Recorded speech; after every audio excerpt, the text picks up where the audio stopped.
But yeah, the last time that we talked like this, it was in a park. Yeah, yeah. Yeah, Was it before the pandemic or it was right before things started getting. really weird? Yeah, yeah. You were like one of the last ones. You were the second to last one, rather. Yeah, in person. Wow, wow. It's crazy.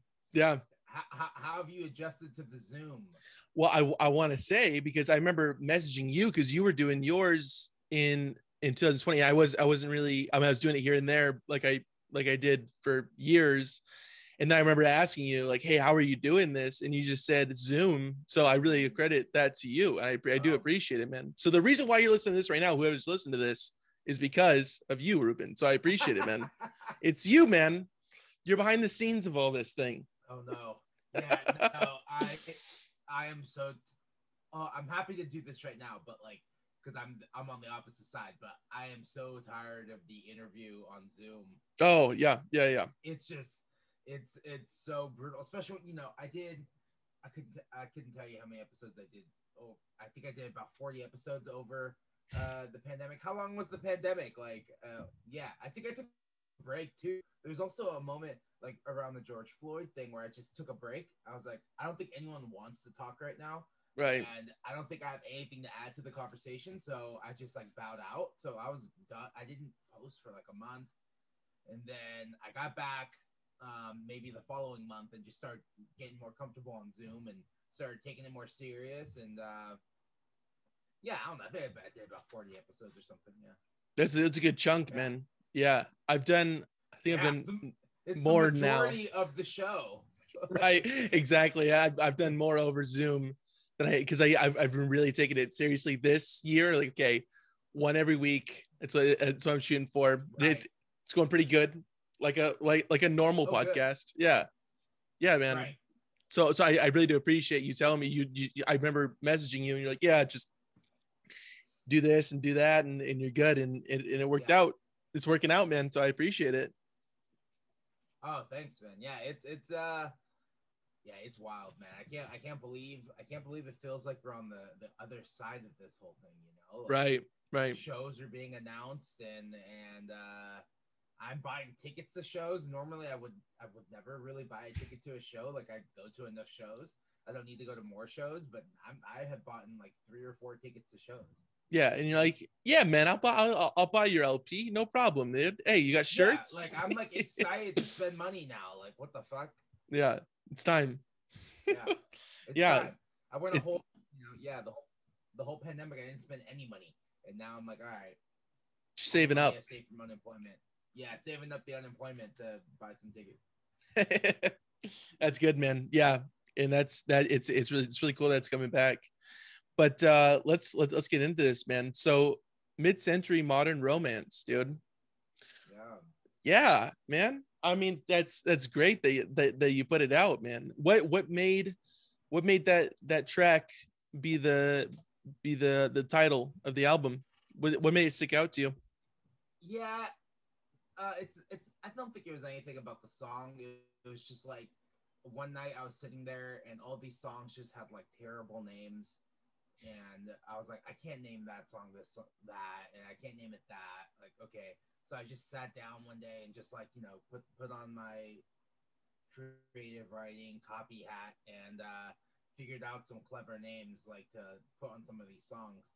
And mid-century modern romance was one name I just thought of, and then I was like, well, that's pretty good. Maybe that should just be the album name because I love the alliteration. The first record, German Aquatics, Anglo-Saxon Summer, Rare Attractions. They all kind of felt good to me, and this is one of those records that just felt one of the names that just felt good to me. Yeah, it sticks in your head, man. That's what you really want to shoot for in terms of a title Yeah. for anything. Mm-hmm. Yeah, especially an album.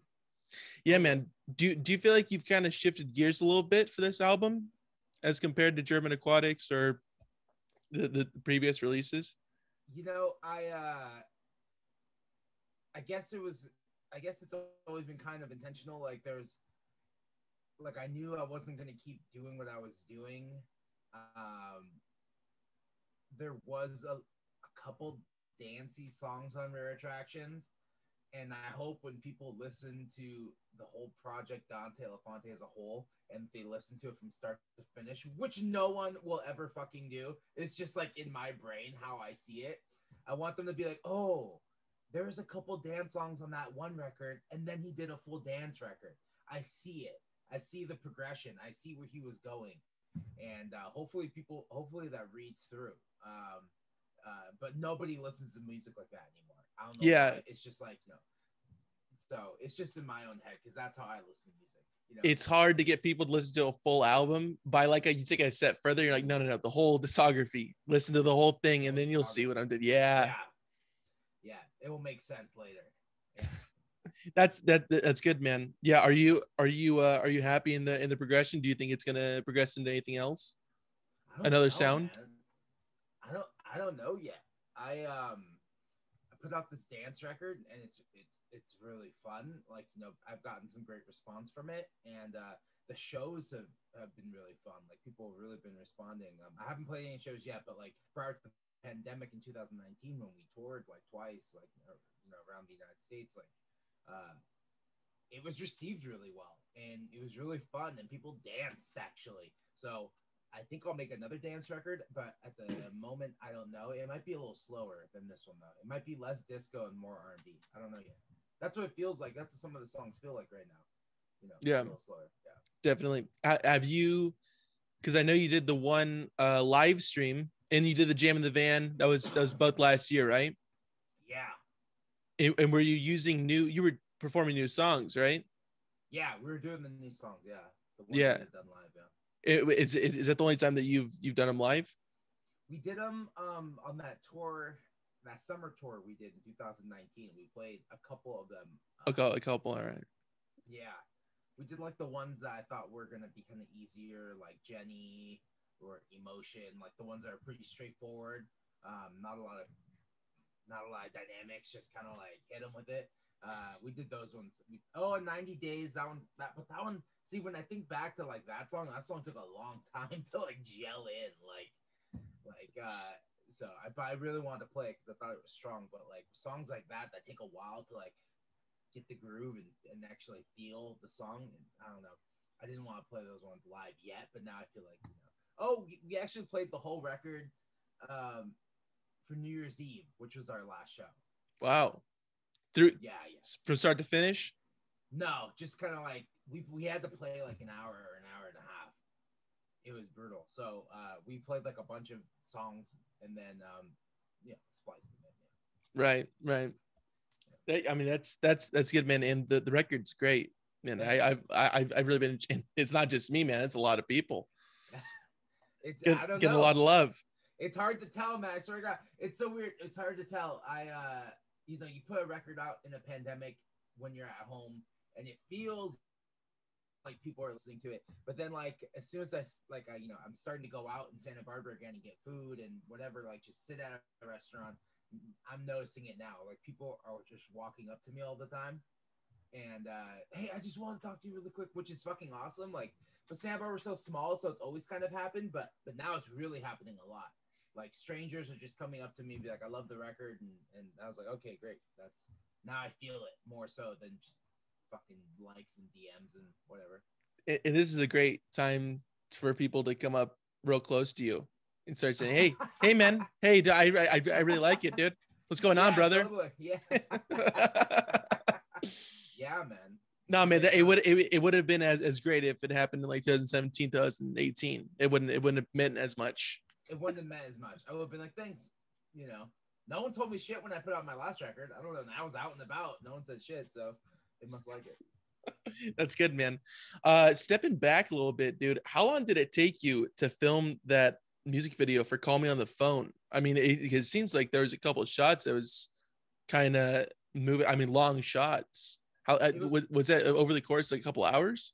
Yeah, it was definitely like, Call Me on the Phone probably took like I don't know, man, probably like 5 hours or something. Yeah, I mean, it's a great music video, dude. Yeah, it was kind of crazy. It was my buddy did it, and like we did a lot of it in like one shot, and then obviously there's some movie magic in there, but for the most part, it was a lot of one shot stuff. Like if I didn't do it right, we just go back and do it again, and or they just want different options, so we go back and do it again. And like my buddy Kevin Bigley, who like directed it, is like an actor, so I don't know. So there was a lot of just doing shit again. I was like, okay. Right, dude. You're like Birdman. You're like that's your filming. It's one. We're doing it on one, so get it together. Yeah. Yeah, totally. Yeah, there's a moment I was like, well, maybe I can act, and I was like, nah, I can't do that shit. It was fun. Yeah, I mean, and it looks great. It really does. I mean, it really shows the amount of effort. Yeah. That Vegas video took like 2 days. So wow. Yeah. So it was like 2 full days of like driving and shooting and like set up, and that shit was crazy. Yeah. So lickety split, man. It was just real quick, right? I mean, 2 days. I guess so. Yeah, 2 days, dude. Like, the time driving to Vegas, shooting in the desert, me getting in a car, me getting out of the car, like that's a real production, man. I don't know. I like videos like that, but those videos came out so well. Yeah, I mean it's good though, and it shows the amount of time that really takes. Yeah, so much time, dude. That's why I'm like, I don't know if I can do acting. Like, it takes so much fucking time. Like, yeah. There's a lot of stuff involved. You're like, yeah, I could do that. And you're like, I mean, I could, but it's gonna take a lot longer than I expected it to go. It's probably easier when you're getting paid and sure being the one paying for it, like, which I usually am for my music videos. Like, it's probably easier when you're the one getting paid. You're just sweating it. You're like, shit, okay, like that's. Yeah. We spent a couple $100 in this conversation right now, so how about we just speed this up a little bit? It's an expensive conversation, man. Yeah. Very expensive conversation. About lighting? Sure. Yeah, let's take a breather. Let's talk about it. We need money for props. I kind of gave you all the money already. I don't have any more money. I kind of, whatever we have is what we have, because I don't have anything else to give. So. Oh my God. Oh my God. I just found out what the issue is. I have this mic on. There we go, man. All right. And I don't actually have my nice mic plugged in. Oh my God. This will take 1 second. Oh, we're doing this over, man. It's not like one of your music videos, man. It's not one take, dude. We're gonna get this so we get it right, all right? Okay, sorry. Now you can actually hear my fans. Oh. All right. Oh my God, I'm so sorry. Okay. No, this sounds good. A lot better in my head. Yes. Okay.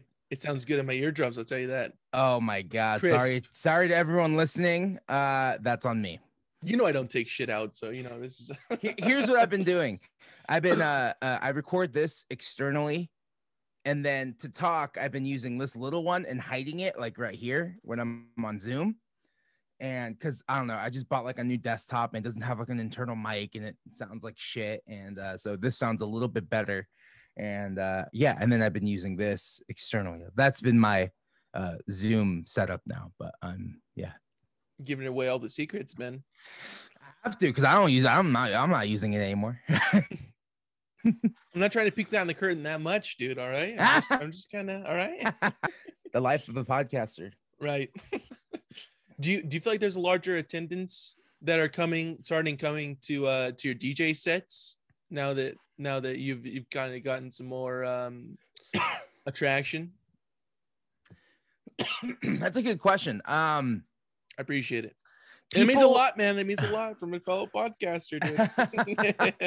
That's a good question. Like, I guess so. I know some people will notice me and say hi, but like, yeah, it's not like all my crowd because there's only so many places to go in Ventura, and when you live in like Oxnard, Santa Clarita, Santa Clarita, Ohio, all these like random places. They all kind of go to Ventura, so there's just a lot of people in downtown Ventura. So I can't claim the whole crowd is mine, but every once in a while, once a night, someone will say, "Hey, Dante Elephante, you're DJing here? How cool!" I'm like, "Yeah, DJ here every Friday. I'm here every Friday." Like, so I think it has. I don't know. People have noticed me at those gigs, but that's it. Right. Right. Yeah. I Who's can't claim the crowd. who's on the cover of Red Attractions with you? Who is it? Was it the first iteration of the band? Oh, of Anglo-Saxon? Yeah, that Oh no, that no.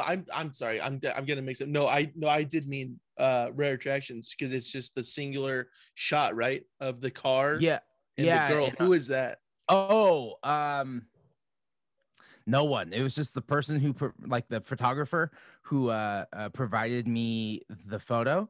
They sent me a bunch of photos and showed me a bunch of different stuff, and I liked that one. I thought it was cool. I thought it was like kind of sexy, kind of DIY. And then I put out that record, and everyone called me a sexist pig. It was awesome. It was really cool. And now I can't even look at that fucking album cover anymore. I thought it was cool, but like, I don't know. I was like, well, the record's kind of sexy. The record's kind of DIY, and that's what she's doing. And then it did not come off that way. And I mean, she's literally cleaning the car herself, man. That's as that's DIY as you can get. And her head's cut off. Yeah, I know. Someone else told me that too. I was like, I didn't even notice the head. I don't know. I guess that's a thing, though. I guess it's the fucking sexist thing. So I want to make that record like on vinyl, but I know how to do it without being sexist. So I don't know. That's why I haven't put it out yet. Album cover wise, I don't know how to go about that. Yeah. You could always revise it, right? Right. I mean, just do a whole nother thing.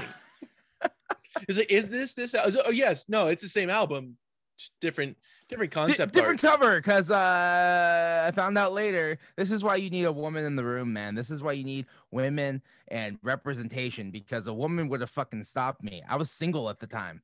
There's no woman that's now my girlfriend. I bounce every idea off my girlfriend, and it gets like the woman's eye view, and stupid shit like that doesn't go through anymore. Oh yeah, man, you're a madman back there, dude. I get it, dude. It was a weird time, yeah. Because you're weird decisions. Yeah, you're a different person when there's no lady in your life. You're like, yeah, this seems fine. And I also like, cared less. Yeah. I was like, yeah, that looks fine. I don't know. It looks cool. It's fine. It's fine. Next. It's just an album cover. Who gives a fuck? Like, put it out. Yeah. But people do give a fuck. And then when you have a lady in your life, like, maybe I should take a second look at this. I was like, do you want to look at this? Everything. And she's a big art, she's an artist too. And I'm like, do you want to just look at this before I agree to like whatever this is? Like, does that look cool? Is this cheesy? Like, yeah, I definitely show it to her first, like always now. But yeah, it was a different time. A single man, I think I must have been like 25 or something, and I thought it looked good. Yeah. In your younger days. Yeah, absolutely. Yeah.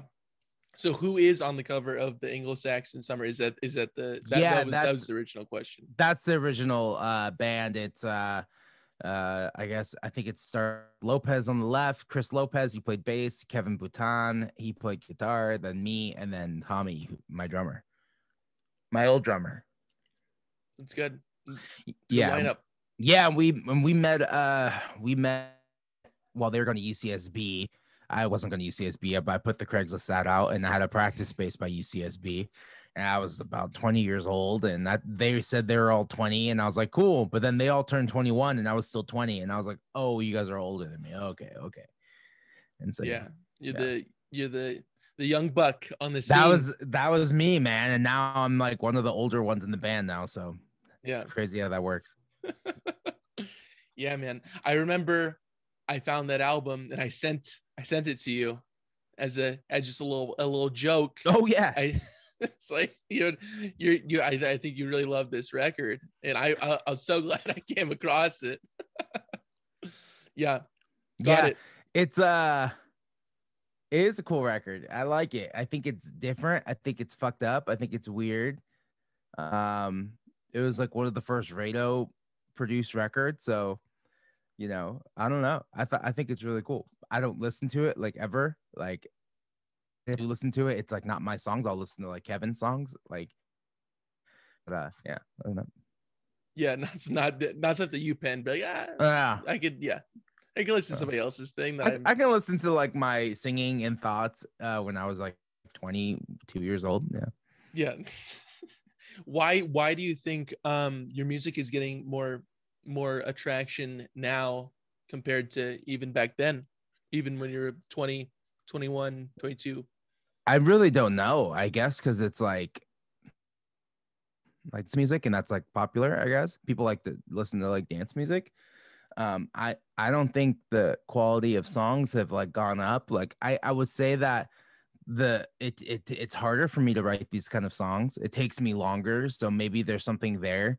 Um, that I really, really work at it, and I try really hard to write these like fun dance songs, and I stumble onto new chords, and I learn shit all the time while trying to write this genre. But um, I don't know. It's so weird. Like people tell me that shit all the time. Uh, what is it? Why aren't things going viral for you? You know, and it's like I don't fucking know why things don't go viral for me or not. Like the best I can do now, and this is why I think I'm trying to do at least is I'm trying to have a one-on-one conversation with my audience, right? Because I feel like bands ignore their fucking fans. I don't do that. I respond back to like fucking everyone, like as soon as I possibly can. Like it's I think that's more important. I think building a close relationship with my audience is more important than like going fucking viral and having too many fans that I can't even keep track of. I'd rather keep track of the people I have and cater to them and while building new fans, but like taking care of the ones who are already there supporting me, you know. The new fans will come hopefully, I guess. And yeah, just trying to be nice. Yeah, that's really important. It is really important to be nice. I mean, the people I've met that are like really nice really stick out to me more than an experience I've had with somebody else that is right, not so pleasant. Right. Yeah. Say I don't it know. diplomatically. There's something about getting success really quickly that fucking changes people. You know, I listened to a podcast the other day and they said that like in today's time that, you know, money isn't the root of all evil. It's attention. Like it used to be money, but now it's attention because people aren't even making money and they're doing the craziest shit just for attention. So yeah, it changes you. It changes you more so than money. You know, money, and that's the other thing is that money doesn't change you. It just shows who you really are. I think attention will actually change you. Yeah. Interesting. And those two evils meeting, I mean, that's dangerous, just something man. else. Totally. Man, I'm gonna ask you to do this again in a year and be like, fuck no. Like I'm not gonna come on this shit. You can ask me it like tomorrow and I'll say something different. Like I don't know. Right in this moment, I feel like attention is bad. But yeah. Yeah. What's one song you wish you would have written of somebody else's? Of somebody else's? Oh man. I don't know. There's a lot of songs. I just heard that Ginger Root Loretta song yesterday. Have you heard that song? No, I'm not familiar with it. He's great. His name is Ginger Root, and he has a new song called Loretta, and it's fucking awesome. Ginger Root. Okay. I'm like, yeah, I wish I wrote that. Damn. Such a good song. Yeah. What's the worst show you ever played? That's funny. I was actually just I did this other comedian's podcast, Rick Ingram. Okay. I went to the Comedy Store and I did his podcast, and I was thinking, that has the H in it, by the way, right? It looks like Ingraham. I think it's Ingram, like Ingram. I don't know. The episode hasn't come out yet. There's no H. All right, maybe I have to think about somebody else. Anyway, sorry. Continue. Yeah. Comedy Store, man. You got type 5 or what? I got my type 5, man. Giving you light, like wrap it, bud. I was thinking about that. I was like, oh, maybe he'll ask me what my worst show was, and he didn't. But so I'm doing it. So you're doing it. You're welcome. And I'm picking up the slack here, dude. I fucking can't pick, man. There's just so many bad shows. I played so many bad shows. One that was like labeled as a festival, and they managed to get me. I remember Clem from Cherry Glazer was there. The Buttertones were there. There's just all these other bands they convinced to play, and it was trash. I remember. And then everyone you talking about this on the home of Chads. I want to say it's called. Oh, I think I may have talked about this. Or House of Chads. Yeah. Good guys over there, man. They got a lot of good stuff. They got crazy setup. Yeah. I think I may have talked about this one, that one. And then we all showed up. No, I talked about a different one. That was a different festival where people weren't getting paid. This is just one that was an Oxnard that like was like played like it was supposed to be this whole thing. And I talked to that happened twice to us. Yeah, there's just a time where everyone wanted to do their own DIY fest, and I don't think people knew what it took to actually throw a good DIY fest. And yeah, the Oxnard one was weird. They wanted us to sign a waiver because they were going to pitch this to Netflix as a documentary. And I was like, whoa. I was like, there's no one here. This is an empty backyard. You said, fuck yeah, dude, license my music. Yeah. Let me give you full fucking rights. Like, yeah. And then I remember I was talking to Clem from Cherry Glazer, and I was just like, I think I'm going to leave. She's like, you should play. I want to see you play. I was like, I think I'm going to leave. And then I left. I didn't even play. So I think it should be called DIYC, like do it yourself correctly. Yeah. That's an important part of it as well. Yes, do it yourself. No one else is going to do it for you, but like, try to do it the best you can. Yeah, that's what they said when I was in a high school band. It was like, practice doesn't make perfect. Perfect practice makes perfect. Because you can practice something just wrong. And that's what a lot of those DIY fests are. Were you in Whiplash? Who is your teacher that's saying that, Dan? No, my high school took drumline very seriously in the mid 2000s, and I was a freshman in 2004, and drumline was like around that time too. I was in Nick Cannon. Right? Yeah, that was a big movie for me. I love that movie. And yeah, it was weird. It was they took it way too serious, and I got kicked out because I couldn't march, and then boom, I played football for like the following like 3 years. Fuck yeah, you did, man. Yeah, because it's a brotherhood. Yeah, it's a team.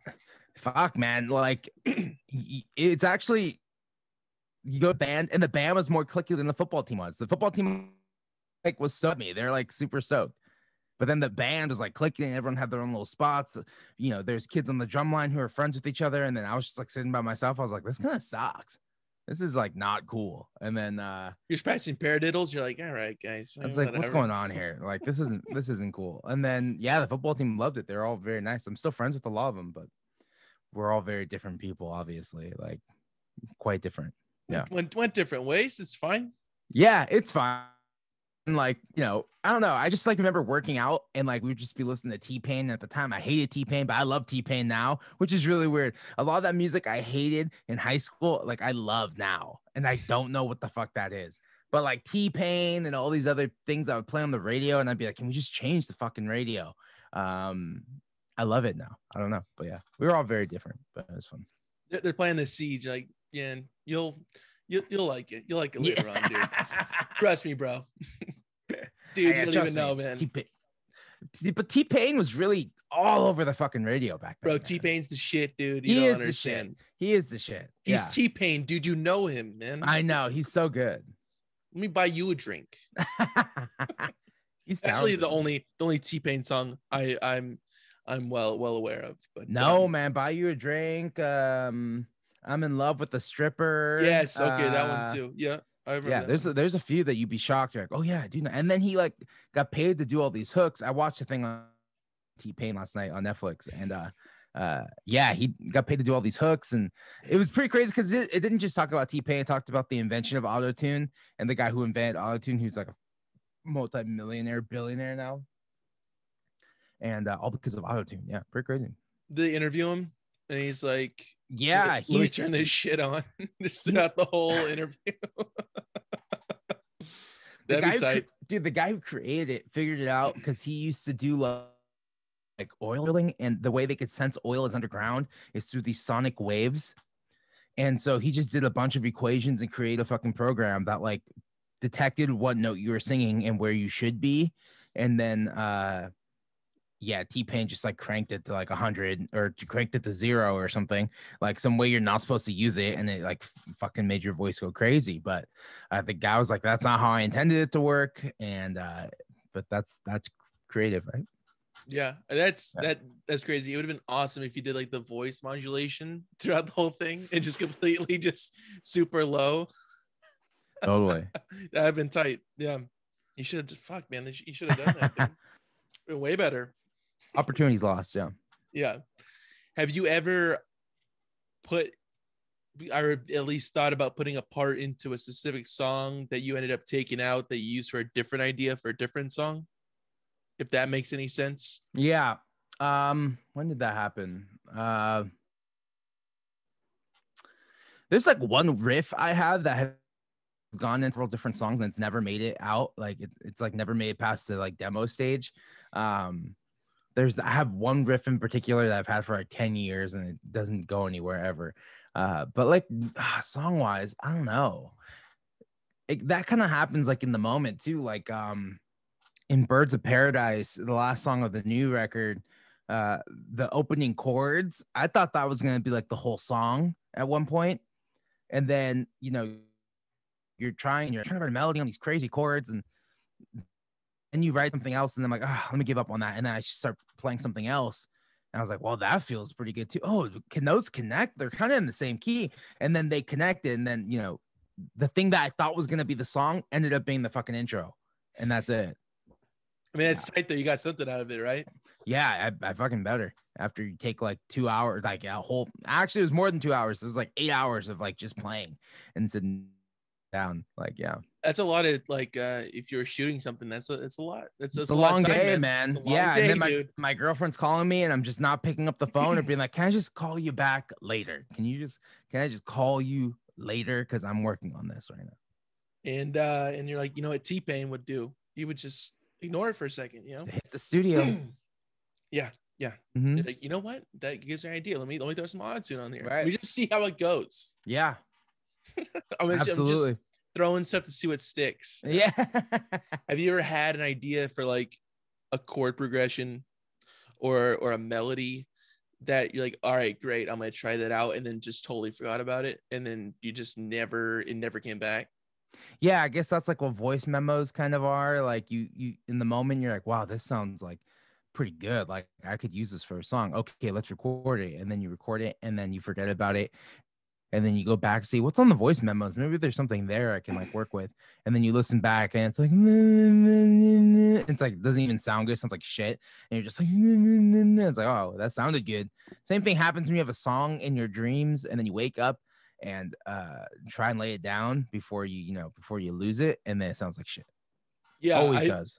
I've had that idea. I never put it down. I was like, oh man, that sounded good in the moment. Mm-hmm. I wish I could it's know what that would be. Yeah, those dream songs are the best, man. They're so epic and great, and then they sound like shit when you wake up. Yeah, dude, when you're in REM, man, the possibilities are endless. Oh yeah, absolutely.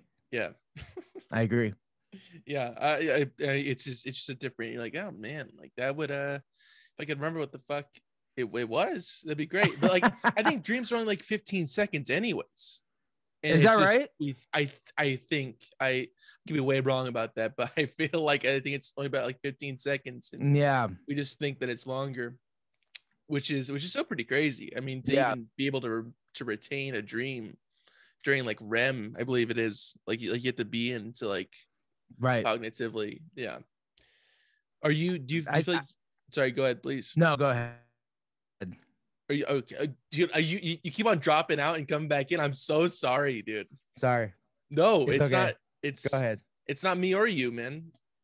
We're great interviewers, but it's just Zoom's not working with us, man. I know, man. It's the struggle of Zoom. It's when you talk a lot and people are talking, when you start talking over each other, like it gets really difficult and it sucks. That's why I'm like, I want to yell at each other. Like when I bring the podcast back to face, I want people to yell. I want people to be excited, and I want to be able to pick it up, like, or just to say random shit. Like I feel like on Zoom it got so classic interviewee, like because prior to the pandemic, I never like did research, or I never did anything. I just like showed up and just talked because I thought that's like how it's supposed to be done. And then in the pandemic, I started doing research because I was like, oh, these are so awkward that like, yeah, exactly. You, like these are so fucking awkward, like that I need to do research and have questions, because like if I don't say anything, they won't say anything, because it's like a fucking interview, or like,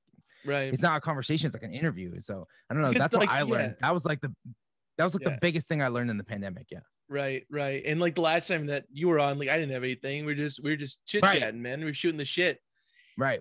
But and it's gonna be interesting when I go back to doing it in person. It's like, all right, well, I'm not gonna fucking look at a sheet of paper as I'm talking. It's like I'm gonna look at you in the eye. Yeah. So that's gonna be interesting. But I'm looking forward to it. I haven't done it in a while, but yeah, are you gonna do it soon? Yeah, I think so. I think you coming up, I believe. Cool. Yep. Yeah. I'll keep the guests a surprise, but yeah. Oh, okay. Sounds good. Yeah, I'll tell you. You can tell me off camera. Yeah. Heck yeah, and then you drop it on your podcast. That's how that goes. Yeah, and then I just ask them before your show. Yes, exactly. Yeah. You know what's so funny about that is that because I've been having a lot more people on. I was like, I wonder if we've crossed paths on anybody. I believe that we have. I just can't remember who. But I was like, oh man, somebody that I interviewed, I feel like has been on your podcast as well. So I'm kind of biting you. So thank you. I saw a few people you talked to. I was like, oh, I want to talk to Shannon Shaw. Like, how do I talk to Shannon Shaw? Everybody who comes on, it's like, oh my gosh, thank you so much. Yeah, you actually want to come on. But then, the pandemic was kind of, I hate saying this because I don't want to say it's easy, but like it was a little bit easier to get guests because people had free time. Oh yeah. I'm like, oh no shit, this person. I mean, it's like you're down, like holy shit, like Tops. Tops wants to talk to me, sure. Yeah, that's awesome, and it's crazy when I have somebody on. It's like fucking. I remember seeing you when I was like 13, 14, or whatever, 12, 13, and now like we're having a conversation. Like that kind of blows my mind sometimes. Like I'm in it, like oh shit, this is that person. Totally. It's such a good feeling. Yeah, it's crazy. It's very, very, very nice. I don't know if you've experienced that before. Yeah, I talked to Bob Nastanovich from Pavement, and that trip. Yeah, how the fuck did you get that, man? We'll talk after this. It's crazy. But like I was like losing it on that. But I was like, oh my god, I can't believe I'm talking to Bob Nastanovich. Holy shit! Like, and now we're buds. It's kind of weird. Yeah, that I remember like seeing that on Instagram. I was like, wait, did I see that right? And I was like, yeah, I did. So that's a big get, man. Good for you. It's crazy. There's like a few guests, like there's like a few moments, like October of last year. If I look at my stats, that was like the big jump. That was like I had Jerry Paper and Chris Cohen, and like I don't know, some of that shit just lined up perfectly, like their schedules. And they were able to be like back to back, and that's why I could see a big jump in viewership. Heavy hitters. Yeah. I was like, "Whoa, this is crazy!" Now I have to keep that. Now I can't just like talk to my friends. Like, fuck. But I ended up just going back and just talking to my friends. Like, yeah. Yeah. What made you? What? Sorry, please go ahead. I'll just say that there is this pressure of like trying to get bigger and bigger and bigger guests, and like, I don't know. It took me a little bit of time, especially now when I saw the viewership start going up. I definitely felt that pressure, but I think I've gone back to just like fuck it, I'm just gonna talk to whoever I want again. Like I can't keep up like trying to get big. Eventually I'll stop getting bigger and bigger guests. Like I'm just gonna get people I want to talk to and people who I think are that's always been the backbone of my thing. It's like, yeah, that's awesome if there's like a really popular person that wants to come on, but it's like I like this person's music and I want them to be on because I like them. Yeah Totally. Yeah, our boy Joe Rogan would agree as well. Yeah, absolutely. Just talking to strangers. I have not listened to a single Joe Rogan episode since Spotify. Dude, people say that all the time, or if that's what you're about to say. Yes, because not because of Spotify, right? I was down to go over, but the app is so fucking glitchy. Like I physically can't listen to an episode sometimes. Really? I haven't had that experience. I know that he has this whole thing that's like, switch seamlessly through between video and audio, and I thought about that. I was like, that's wild. And then like I did it on my phone and I was like, no shit, like there's Dave Chappelle, then there's not Dave Chappelle, and I'm still listening to it. The app is so shit. And Like I tried to listen to the Quentin Tarantino one because I was like, okay, he can't get. Also, he's been just so annoying since the beginning of the pandemic. Like it's been like constantly with the fucking mask and all that shit. And don't get me wrong, like I'm on it, dude. Vitamin C, D, quercetin, I'm fucking there, right? I'm taking it. But like I at some point can't keep listening to his shit. But Quentin, I was like, this will be easy. He won't go off the rails with this shit. Like, let's just talk about movies. I'm cool with that. And so I tried to listen to it. It got through one ad. Oh yeah, the ads are fucking long as fuck, and you can't skip them or the thing freezes. And then it played one ad, then froze. And I was like, what's going on? And it's not playing anymore. And yeah, I don't know. That's bad, man. I think that turns off a lot of people, even people like me. I was down to switch over. But then the app is so shitty that I don't know. And I don't know when the episodes come out anymore. Yeah, I don't know. Yeah, it's odd. I've kind of looked at this thing. It's like, okay, when is he dropping it? It seems like back to back to back to back days, and then you'll like wait. So there's no like set thing. It's tough. Yeah. It was the kind of like sporadic, spur of the moment podcasting worked on YouTube because the algorithm and the way that YouTube suggests videos to you is just better. And like you just log on to YouTube. Oh, hey, new Rogan, cool. It's like you didn't even know. And but Spotify, there is nothing like that. Right. There's no, revolving door of content on the front page. You have to like go looking for stuff. Yeah, you already have to know what you're looking for before you find it. Yeah, totally. What do you stream music on when you're just playing music off your phone? Yeah, Spotify. Yeah, if you look at the stats, so is everyone else. Like you look at your Spotify stats versus your Apple Music stats, it's very clear where everyone is, and that's why Spotify has that leverage. Yeah, I'm still YouTube guy. And really? I get clown. Yeah, you see your face right there. That's everybody's face. Like, oh, really? All right. What year is it? Fucking weirdo. Yeah, but whatever. I do it. YouTube the MP3 converter and shit. Like, no. I never pirate music. I always buy it. You don't really need to pirate anymore. That's what's crazy. But again, we're gonna talk after this, so I'll let you know what the fuck's really going on. But I would tell you, like, I don't know. That's the thing I liked about Spotify and this whole streaming thing is that like no one pirates anymore. Fuck it. Like, why do you want MP3s? That shit just takes up space on your hard drive now. Because it's like, fun. Because it's fun to steal. That's why. I know. That's why. I know. I like the shoplift from Mariah Carey. Yeah, that's true. She doesn't need it. Yeah. Well, I'm not gonna talk too much shit on her because I'm trying to get her on. Hopefully next week. So right, yeah, secret guest. Mariah Carey. If Bandcamp starts a streaming service, it's done. It's over. That's all they have to do, and they haven't done it. For whom? For Spotify. There's a loyalty around Bandcamp that like at least a lot of indie artists would focus on Bandcamp, a Spotify style streaming service via Bandcamp. Of course, that doesn't mean shit to Spotify because like no one listens to rock and roll. Good luck. Like, but like at least it would be a home for us, where hip hop, which is dominates Spotify, which it already does. But we would at least have our own place where we could, the streams could be actualized and it could be a penny or whatever the fuck the share would be. But like, yeah, you could actually make money off something like that, and you can go there and actually support the artists you like. Well, you can every third month of Friday. One Friday every 3 months. Yeah. Do you want to buy MP3s? Yeah, it sounds good. I wish it was just a streaming service. I don't know. I don't work at Bandcamp, but if I did, I'd make more money than being a musician. Why don't you start it? Launch a new streaming service. I know.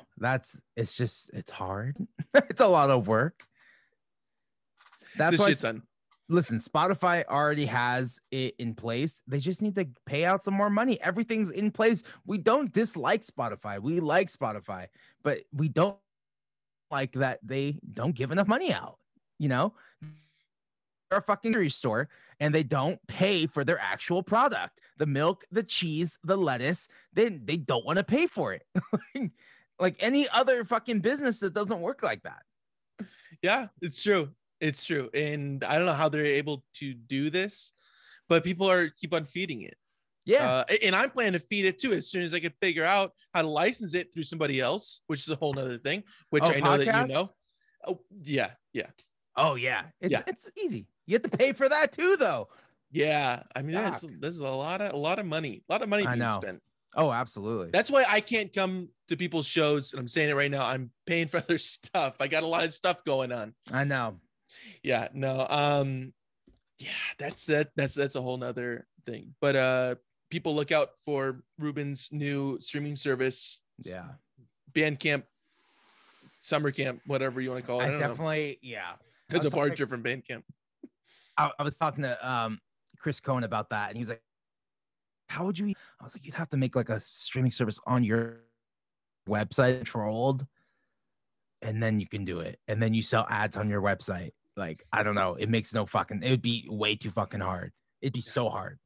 Yeah, it's a process for sure, but that's why nobody else is doing it, because it's such a huge ordeal. Yeah, no musicians be like, yeah, I make music, but I also fucking created. Oh yeah, it's like that's just not. Go on my own streaming service on my website. You know. I think that whatchamacallit tried to do that. Garth Brooks tried to do that. Oh yeah? Yeah. He can do it. I feel like he's like, oh well, MP3 he's doing it. How about just .brooks or whatever? And it did not work. Obviously. That's so funny. Yeah, Garth is hilarious, man. He is like not. I don't think he's on Spotify yet. Because he's doing his own thing, man. I know he's like on iTunes. What is the problem with that, man? I'm not in the loop of this at all, dude. I'm not into what's hip. Is iTunes a thing? I thought it was dead. R.I.P. iTunes. I think iTunes still counts for like even podcasts, like how you rank. Oh yeah. Oh, I've never looked at those. Oh well. But if you look at my podcast numbers, it's all Apple and like very little Spotify. So it's very flipped. Music is all Spotify, no Apple, and then podcast is all Apple. So what's the middle ground? SoundCloud. Yeah, possibly. I know a few friends who put their podcasts on Spotify and on SoundCloud, and I went and listened to it, but like, oh yeah, you do. Yeah, you do that too. Yeah.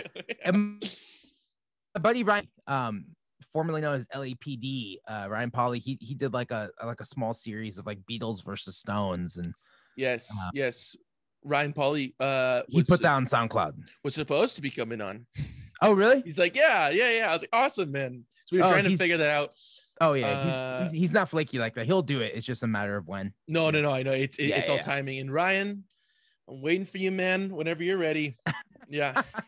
Ryan's a good guest, man. Ryan was like my first like real in-person guest. We'll see if you listen. This is the true thing about that. And I always say that about other even friends of mine. It's like, oh, Josh, like this is gonna show me, and like usually they just don't say anything because none of my friends listen to this. Right. But then randomly he did text me. He's like, hey man, thanks for the shout out. I was like, you fucking listen. What? I was like, I don't even remember saying that because nobody ever says thank you for or whatever. That was odd that you But some of the funniest things I hear from podcasting, because I don't expect any of my friends to listen because it's not really for my friends. It's for people who love the project, either my band or the person I'm talking to. And I don't know, I guess they could listen to it if they want, but like my closest friends, if they have a podcast, I don't fucking listen to it either. Like I talk to you all the time, dude. I only hear you talk more. Like but like fuck, where was I going with this before I started insulting my friends' podcast? Oh fuck, I don't know where else I go. It's all right, man. It's all right. I lost it. Do you feel like you're in a certain headspace when you're starting to write songs? No. I don't get into like a headspace. I just kind of like sit down and do the work. I just it's just getting down to it. Do you get just way deep into it and it's just like, okay, I have this idea for a melody, chord progression and lyrics and whatnot?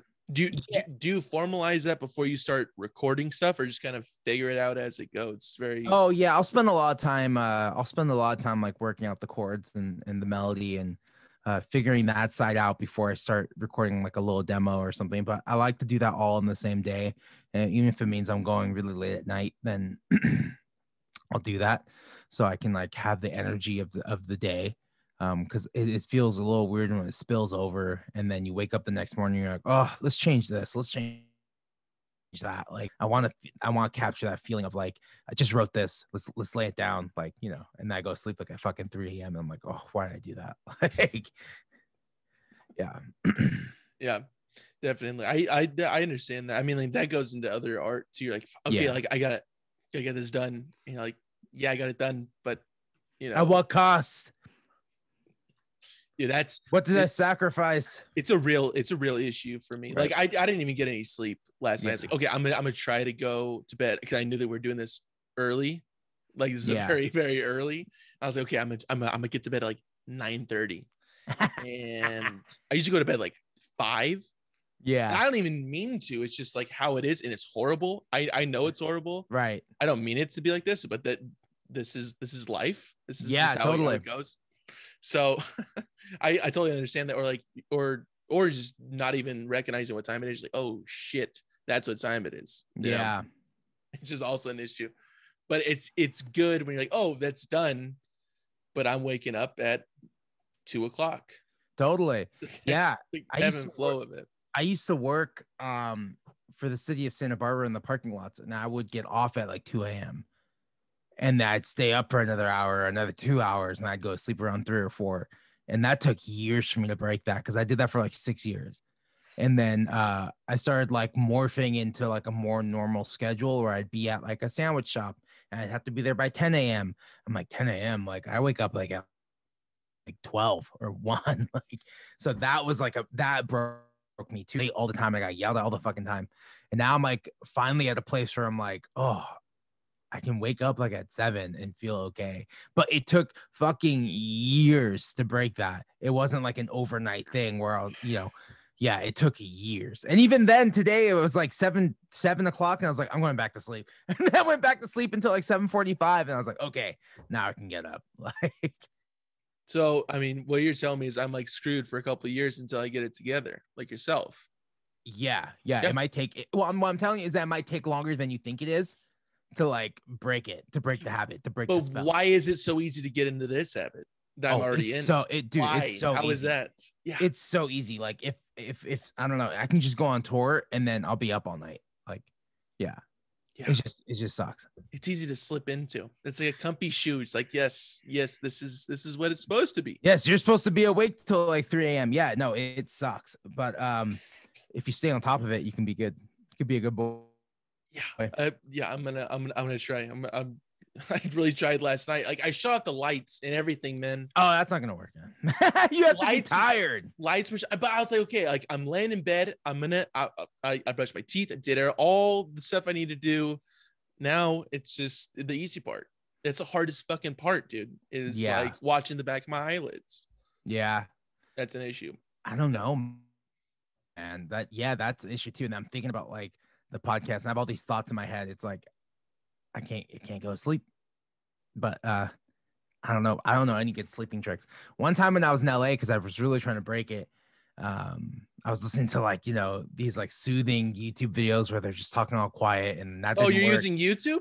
I was trying to use YouTube to like fall asleep, and then that didn't work. And then I was counting sheep. That didn't work. I don't know, man. I started taking deep breaths. Like it took me like so long to just fall asleep. I think I ended up so asleep like at 12 or 1. If I can go to sleep before 12 now, that's really good. Anything before 12, I'm like, dude, that's sick. That's really cool. Before 12 is really in cool. My eyes right now. That's like, oh my gosh, man. Like I'm a new man. I'm gonna wake up so energized. Yeah, this is it, man. Yeah. I'll wake up at 6. Yeah, this is awesome. Yeah. Anything before 12. Yeah. After 12, I'm like, oh, I fucked up, man. Dude, I can't remember the last time I fell asleep before. I haven't fallen asleep and woken up in the same day. Yeah. You know, like in a long time. And that's I get it. Really shitty to say, but that's but I get it. Just that's an issue. Have you ever had this? You're laying down, you're like, okay, I gotta go to bed. You're like, okay, well, since I'm up, I got all these ideas. I'm gonna go attack one of them, and then you just didn't get shit done. Like you try to do this one thing. Oh, that's the worst. It's like I got out of bed for this. I know. And I didn't get anything done. I've never been so motivated to like work out or anything when it's like 1 a.m. I'm like, oh yeah, tomorrow I'm gonna work out tomorrow. I'm gonna do this and then that. It's like all the motivation comes at like 1 a.m. and then you wake up the next day and you're like, oh, this is a fuck day. I'm not doing shit today. Why the fuck did I think that then? Yeah, why was I so confident? Oh yeah, that's the worst thing. You're tricking yourself. Like, yes, this is the kind of person I am. I'm is that who I person am now. Yeah, I am just like wake up early, dude, and like have a coffee. I don't drink Rise coffee, and but, like, grind, dude. That's the thing. that's me. That's my bumpers. I'm gonna change my license plate. I'm gonna get a vanity plate. It's gonna be great. This is who I am, dude. I'm full bore, and it's like, why the fuck? No, this is not you, dude. If you notice, I had a new light now. It's because I have a second monitor for work. Isn't that fucked? I did notice. Oh, you're doing dual screens. Yeah, it's professional stuff, man. I know. I have a second computer, and I have my work computer here, and then I have my computer here, and it's super fucked, but it's fun. That's a dangerous game, man. You're like work over here and then everything else over there. Oh boy. I know. I'm technically clocked in now, so here we go. Oh, okay, dude. Do we need to wrap this up? We may need to wrap up soon, all right, yes. dude. Let's wrap it up, man. Dude, we got through a lot, but there's a lot more that I had asked you, but it's all right. I'll ask you again in a year or however long it's been. So come on. All right, man. Listen, I'll wrap it up with some promos. You can find Ruben's music on all streaming platforms, right? But let's boost up those fucking iTunes numbers, right? Right? And everything else. Yeah. And I know that you're running low on the new album, the Mid-Century Modern Romance. Yeah. We're about to sell out. That's crazy. Okay. So, I mean, get over to bornloserrecords.com or through your Bandcamp at danteelephante.bandcamp.com. And that's with all the other releases that we were talking about earlier that we mentioned as well. You find those there and some merch, right? Mm-hmm. And the podcast, right? Tuesdays, right? Yeah, Tuesdays. Hiatus right now, but I'm back July 18th in person. Oh boy. Okay. Yeah. All right. Well, I'll be listening to that, man. I'm on top of it. I follow it. I follow it, man. Oh yeah. Dude, thank you so much. Thanks, man. I'll talk to you soon. All right. Sounds good, man. All right.